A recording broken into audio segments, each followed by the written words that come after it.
What's going on, guys? JHoyt back with you. Today, what is this on your screen? This is Warzone. This is the new Call of Duty Modern Warfare Battle Royale Warzone.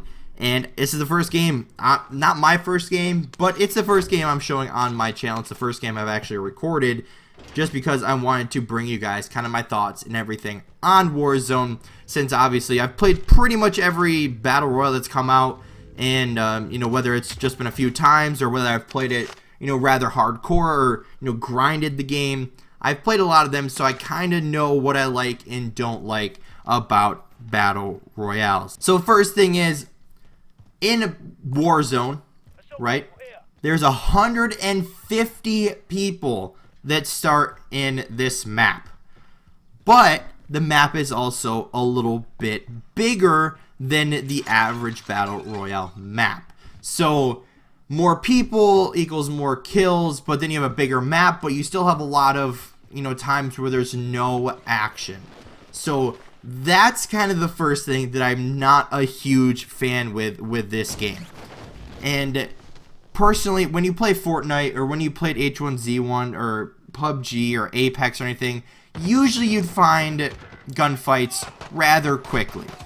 And it seems like no matter where you land in Warzone, that you either have people right on you, or you have to sit there and run for a pretty significant amount of time to try to find these gunfights. Now you can kind of listen for gunshots and gunfights and everything and kind of chase them, which we like Ben and I kind of do, but it still seems like you have to run so far to get to them. Like, it's like a complete open world game where you just have to sit there and run forever to find them. And then it's just, I don't know, I just feel like if you would, it's different than the 100 players, a little bit of a smaller map, but I don't know, I just would rather have more engagements and more interaction with the map rather than have everything so spaced apart and in a lot of like just random space. Especially when in this game, there's no building, there's no editing, there's no hiding in a box, there's no, you know, tunneling into the zone. There's natural cover, there's rocks, there's trees, there's buildings, there's cars, like, there's buildings. So you gotta hide behind something, so you gotta actually play it tactically, and you can't just like push an open field and then build a ramp or build a wall and then sit behind it. You actually have to play with cover, which is kind of super interesting in the fact that you have to run so far to get to them. Also, this is such a terrible play by me. Just gonna say that real quickly. But I don't know, I'd rather have more interaction, be able to see people, and overall just kind of be immersed in the game rather than having to run, you know, 7 miles to the nearest thing. Then the next thing, the whole money situation in this, right? You can make money by killing players, finding it, completing some objectives such as bounties and securing certain areas and doing this and that and whatever. And you can earn money, which the money then allows you to buy armor plates, which are in the game, UAVs, a crate, or what do you call them? The supply crate or the loadout crate, I think they're called. And a whole bunch more things, self-revive, and I don't remember all the options offhand, but you get a whole bunch of different options there that you can buy with money. Plus, which is something we're going to talk about a little bit, but the gulag, if your teammate doesn't make it out of the gulag, then you can actually buy your teammate back into the game, which is pretty cool, right? I mean, it's kind of a similar concept with the reboot vans in Fortnite, but you have the whole money system allows that you can buy it back in, which is pretty cool, I'm not gonna lie.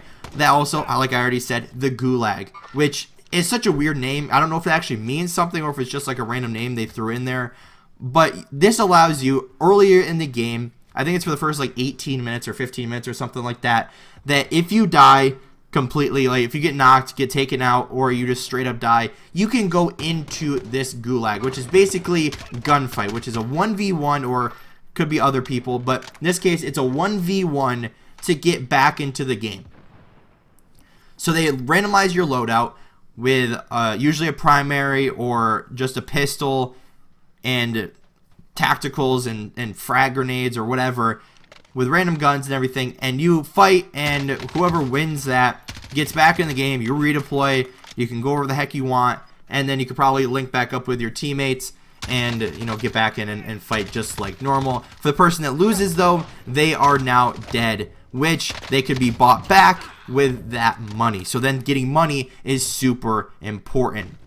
So that's a really cool concept, right? It's kind of the same thing as the reboot vans, but this time you kind of have to battle your way back, which is such an interesting concept that I don't think anyone's ever done it before, which is why it makes it so cool. So I will give who is it, Infinity Ward or whoever, big props for creating something kind of brand new and original, and something that's overall super unique to Call of Duty.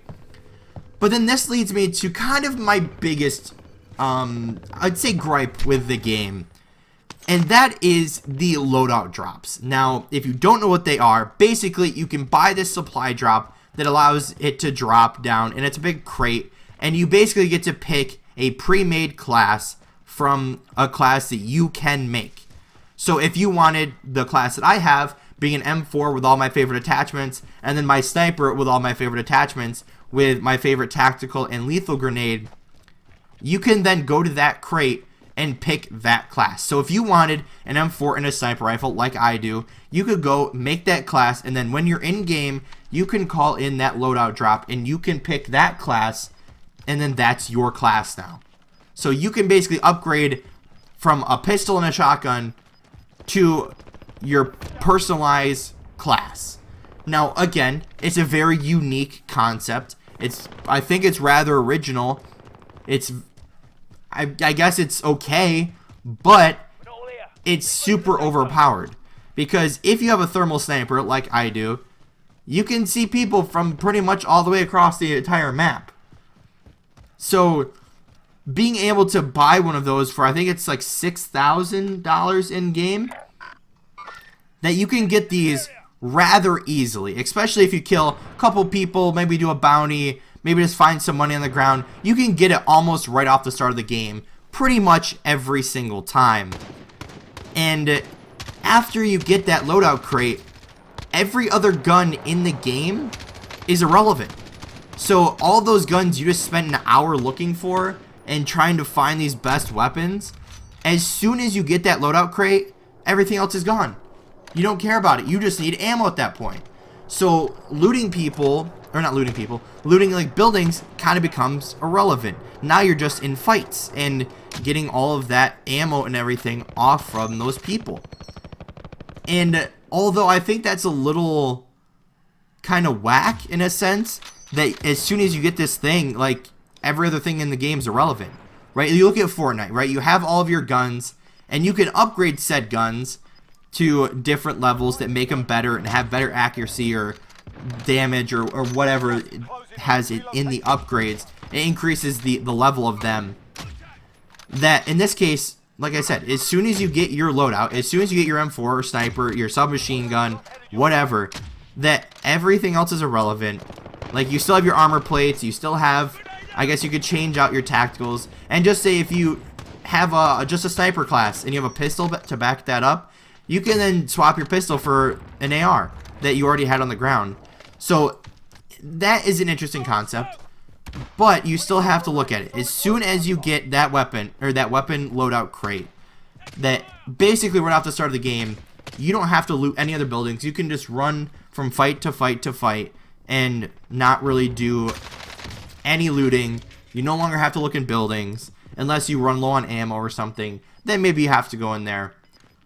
But I don't know, maybe they need to nerf it and make it more expensive to be able to get that loadout crate. I'm not sure, but that's kind of the biggest complaint I have to that. Second of all, with the map being so big, personally I don't really like vehicles in battle royales, but in this case, with the map being so big, that you kind of have to have vehicles in the game. So personally I don't like it, but you have to have it with the map being so big. And then the last thing, the map probably a little too big. You know, if you're trying to encourage more gunfights and more fighting and people being more aggressive, there's probably better ways to do it.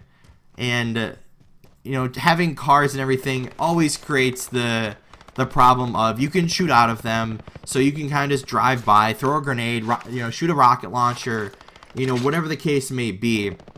That cars have always been and always will be broken in battle royales, that they're not really balanced and they don't really, I mean, other than transport, they don't really serve a purpose. And I know that's kind of the main purpose of them, but when you're looking for fights and you're looking for all this stuff, you want to be able to see them, engage with them, and fight them.